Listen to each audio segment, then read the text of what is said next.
हे ब्रह्मर्षि, आपने यह अद्भुत इतिहास सुनाया है। अब रामायण के महात्म्य का पुनः विस्तार पूर्वक वर्णन कीजिए। जैसे आपने कार्तिक मास में रामायण श्रवण की महिमा बताई है, वैसे ही कृपा पूर्वक अन्य मास का भी महात्म्य बताइए। हे मुनि, आपके अमृत तुल्य वचनों से किसको संतोष नहीं होगा। नारद जी कहते हैं, महात्माओं, इसमें कोई संदेह नहीं कि आप सभी बड़े भाग्यशाली और कृतार्थ हैं, क्योंकि आप भगवान श्री राम की महिमा को भक्ति भाव से सुनने के लिए उत्सुक हैं। हे ब्रह्मवादी मुनियों, भगवान श्री राम के महात्म्य का श्रवण पुण्यात्मा पुरुषों के लिए अत्यंत दुर्लभ है। महर्षियों, अब आप लोग एक विचित्र और प्राचीन इतिहास सुनिए, जो समस्त पापों का नाश करने वाला और सभी रोगों को समाप्त करने वाला है। पूर्व काल की बात है। द्वापर युग में सुमति नामक एक राजा हुए। उनका जन्म चंद्रवंश में हुआ था। वे श्री संपन्न थे और 7 द्वीपों के एकमात्र सम्राट थे। वह व्यक्ति धर्मात्मा थे, सत्य का पालन करने वाला थे और सभी प्रकार की संपत्तियों से शोभायमान थे। वह सदा श्री राम कथा के सेवन और श्री राम की पूजा में ही मन लगाए रहते थे। जो श्री राम की पूजा अर्चना में लगे रहते थे, उन भक्तों की वे सदा सेवा करते थे। उनमें अहंकार का नाम भी नहीं था। वे पूजनीय पुरुषों के पूजन में तत्पर रहने वाले, समदर्शी और उत्तम गुणों से संपन्न थे। राजा सुमति समस्त प्राणियों के हितैषी, शांत स्वभाव के, कृतज्ञ और यशस्वी थे। उनकी परम सौभाग्यशालिनी पत्नी भी सभी शुभ लक्षणों से सुशोभित थी। उसका नाम सत्यवती था, जो पतिव्रता और पति के प्राण के समान प्रिय थी। पति पत्नी दोनों ही नित्य रामायण के पाठ और श्रवण में संलग्न रहते थे। वे राजा सुमति और रानी सत्यवती सदा अन्नदान में और प्रतिदिन जलदान में तत्पर रहते थे। उन्होंने असंख्य पोखरों, बागों और बावड़ियों का निर्माण कराया था। महाभाग राजा सुमति भी सदा रामायण के ही अनुशीलन में लगे रहते थे। वे भक्ति भाव से भावित हो रामायण को स्वयं पढ़ते अथवा सुनते थे। इस प्रकार धर्म को जानने वाले नरेश सदा श्री राम की आराधना में तत्पर रहते थे। उनकी प्रिय पत्नी सत्यवती भी ऐसी ही थी। देवता भी उस दंपति की सदा भूरी भूरी प्रशंसा करते थे। वे दोनों तीनों लोकों में प्रसिद्ध और धार्मिक दंपति थे। एक दिन उन्हें देखने के लिए विभांडक मुनि अपने बहुत से शिष्यों के साथ वहां आए। मुनिवर विभांडक को आया देख राजा सुमति को बड़ा सुख मिला। वे पूजा की विस्तृत सामग्री साथ लेकर पत्नी सहित उनकी अगवानी के लिए गए। जब मुनि का अतिथि सत्कार संपन्न हो गया और वे शांत भाव से अपने आसन पर विराजमान हो गए, तब अपने आसन पर बैठे हुए भूपाल ने हाथ जोड़कर मुनि से कहा।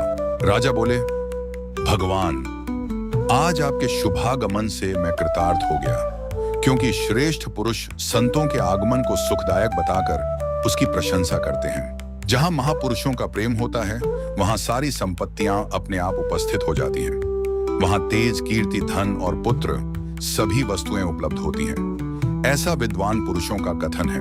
मुनि, प्रभु, जहां संत महात्मा बड़ी भारी कृपा करते हैं, वहां प्रतिदिन कल्याणमय साधनों की वृद्धि होती है।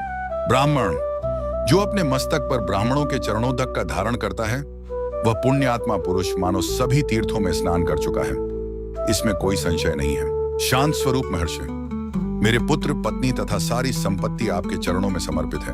आज्ञा दीजिए, हम आपकी क्या सेवा करें। ऐसी बातें कहते हुए राजा सुमति की ओर देखकर मुनिश्रेष्ठ विभांडक बड़े प्रसन्न हुए और उन्होंने अपने हाथ से राजा का स्पर्श करते हुए कहा।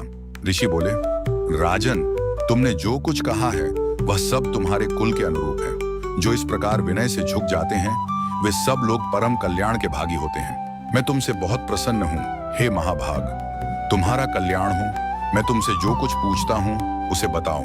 यद्यपि भगवान श्री हरि को संतुष्ट करने वाले बहुत से पुराण भी थे जिनका तुम पाठ कर सकते थे, तथापि इस माघ मास में तुम रामायण के ही पारायण में लगे हुए हो, तथा तुम्हारी यह सती पत्नी भी सदा ही श्री राम कथा की आराधना में रत रहती है। इसका क्या कारण है? यह वृत्तांत मुझे यथावत बताओ। राजा ने कहा, भगवान सुनिए, आप जो कुछ पूछते हैं वह सब मैं बता रहा हूँ। मुने, हम दोनों का चरित्र संपूर्ण जगत के लिए आश्चर्यजनक है। साधु श्रेष्ठ, पूर्व जन्म में मैं मालती नामक शूद्र था। सदा कुमार्ग पर ही चलता और सभी लोगों के अहित साधन में ही संलग्न रहता था। मैं दूसरों की चुगली खाने वाला, धर्म का शत्रु, देवताओं की संपत्ति का चोर था। महापापियों के साथ रहने वाला और देव संपत्ति से ही अपनी जीविका चलाने वाला था। पूर्व जन्म में मैं अत्यंत पापाचारी था। गोहत्या, ब्राह्मण हत्या और चोरी ही मेरा व्यवसाय था। मैं प्राणियों की हत्या में लिप्त रहता, कठोर वचन बोलता, पाप कर्म करता और वेश्याओं के संग में आसक्त रहता था। कुछ समय तक मैं घर में रहा, फिर बड़े लोगों की आज्ञा का उल्लंघन करने के कारण मेरे सारे भाई बंधुओं ने मुझे छोड़ दिया। त्यागे जाने से मैं अत्यंत दुखी हुआ और अकेला होकर वन में चला गया। वह प्रतिदिन मृगों का मांस खाकर रहता था और कांटों आदि बिछाकर लोगों के आने जाने का मार्ग अवरुद्ध कर देता था। इस प्रकार अकेला, अत्यधिक दुखों से घिरा हुआ निर्जन वन में निवास करता था। एक दिन की बात है, मैं भूख और प्यास से व्याकुल, थकान और निद्रा से झूमता हुआ एक निर्जन वन में आया। वहां संयोगवश मेरी दृष्टि वशिष्ठ जी के आश्रम पर पड़ी। वहां जाकर मैंने पानी पिया और उसके तट पर बैठकर अपनी थकान दूर की। फिर कुछ वृक्षों की जड़ें उखाड़कर उन्हें खाकर अपनी भूख शांत की। वशिष्ठ जी के उस आश्रम के पास ही मैंने निवास करना शुरू किया। वहां टूटी फूटी स्फटिक शिलाओं को जोड़कर मैंने एक दीवार खड़ी की। फिर पत्तों, तिनकों और लकड़ियों से एक सुंदर घर बना लिया। उसी घर में रहकर मैं व्याध शिकारी की तरह जीवन यापन करने लगा और नाना प्रकार के मृगों को मारकर वस्त्रों का संग्रह करता रहा। तदनंतर मेरी यह साध्वी पत्नी वहां मेरे पास आई। पूर्व जन्म में इनका नाम काली था। काली निषाद कुल की कन्या थी और विंध्य प्रदेश में उत्पन्न हुई थी। उसे उसके भाई बंधुओं ने त्याग दिया था। वह दुख से पीड़ित थी और उसका शरीर वृद्ध हो चला था। हे ब्राह्मण, वह काली भूख प्यास से शिथिल हो गई थी और सोच रही थी कि भोजन का कार्य कैसे चलेगा। दैव योग से भटकती हुई वह उसी निर्जन वन में आ पहुंची जिसमें मैं रहता था। गर्मी का महीना था।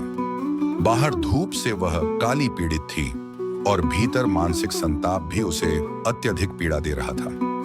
इस दुखहीनी नारी को देखकर मेरे मन में बड़ी दया उत्पन्न हुई। मैंने उसे पीने के लिए जल, खाने के लिए मांस और जंगली फल दिए। हे ब्राह्मण, जब वह काली विश्राम कर चुकी तब मैंने उससे उसका यथावत वृत्तांत पूछा। महामुने, मेरे पूछने पर उसने जो अपने जन्म और कर्म का विवरण दिया था, अब मैं आपको बताता हूँ। सुनिए। उसका नाम काली था और वह निषाद कुल की कन्या थी। विद्वन, उसके पिता का नाम दाम्भिक या दाविक था। वह उसी की पुत्री थी और विंध्य पर्वत पर निवास करती थी। सदा दूसरों का धन चुराना और चुगली खाना ही उसका काम था। काली ने एक दिन अपने पति की हत्या कर दी। इस कारण उसके भाइयों और रिश्तेदारों ने उसे घर से निकाल दिया। कई वर्षों तक भटकने के पश्चात फिर वह निर्जन वन में कठिन और दुर्गम रास्ता पार करके मेरे पास पहुंची। उसने अपनी सारी करतूतें मुझे इसी रूप में बताई थीं। मुनि, तब वशिष्ठ जी के उस पवित्र आश्रम के निकट मैं और काली दोनों पति पत्नी का संबंध स्वीकार करके रहने और मांसाहार से ही जीवन निर्वाह करने लगे। एक दिन हम दोनों जीविका के लिए कुछ उपाय करने निकले। इस उद्देश्य से हम वशिष्ठ जी के आश्रम पर पहुंचे। वहां देवर्षियों का समाज एकत्र था। हम दोनों ने देखा कि वहां ब्राह्मण लोग प्रतिदिन रामायण का पाठ किया करते थे। उस समय हम दोनों कई दिनों से भूखे प्यासे और निराहार थे। पुरुषार्थ करने में समर्थ होते हुए भी भूख प्यास के कारण कष्ट पा रहे थे। बिना इच्छा के ही वशिष्ठ जी के आश्रम की ओर चले गए। फिर लगातार 9 दिनों तक भक्ति पूर्वक रामायण की कथा सुनने के लिए हम दोनों वहां जाते रहे। उसी समय हम दोनों की मृत्यु हो गई। हमारे उस पुण्य कर्म से भगवान मधुसूदन का मन प्रसन्न हो गया, इसलिए उन्होंने हमें बुलाने के लिए अपने दूत भेजे। भगवान के दूत हमें विमान में बिठाकर उस परम पद उत्तम धाम की ओर ले गए। हम दोनों देवाधिदेव चक्रपाणी श्री हरि के समीप जाकर पहुंच गए। उन्होंने श्री राम धाम में असीम और अद्भुत आनंदमय भोग भोगे, जो करोड़ों सहस्र और करोड़ों शतयुगों तक चले। वहां से ब्रह्मलोक पहुंचे और फिर उतने ही समय तक वहां स्थिर रहे। तत्पश्चात वे इंद्रलोक में आ पहुंचे। मुनि श्रेष्ठ, इंद्रलोक में भी उतने ही समय तक परम उत्तम भोग भोगने के पश्चात हम क्रमशः इस पृथ्वी पर आ गए। यहाँ भी रामायण के प्रसाद से हमें अतुलनीय संपत्ति प्राप्त हुई है। हे मुने, अनिच्छा से भी रामायण का श्रवण करने पर हमें ऐसा ही फल प्राप्त हुआ है। धर्मात्मन, यदि कोई भक्ति भाव से 9 दिवस तक रामायण की अमृतमयी कथा श्रवण करे तो वह जन्म, जरा और मृत्यु का नाश करने वाली होती है। यह सब सुनकर मुनिश्रेष्ठ विभांडक ने राजा सुमति का अभिनंदन किया और फिर अपने तपोवन को लौट गए। विप्रवर, इसीलिए आप लोग देवाधिदेव चक्रधारी भगवान श्री हरि की कथा सुनिए। रामायण कथा कामधेनु के समान मानी गई है, जो मनोवांछित फल देने वाली है। माघ मास के शुक्ल पक्ष में प्रयत्न पूर्वक रामायण का 9 दिनों तक श्रवण करना चाहिए। यह नवाहन कथा संपूर्ण धर्मों के फल प्रदान करने वाली मानी गई है। यह पुण्यप्रद और पवित्र आख्यान सभी पापों का नाश करने वाला है।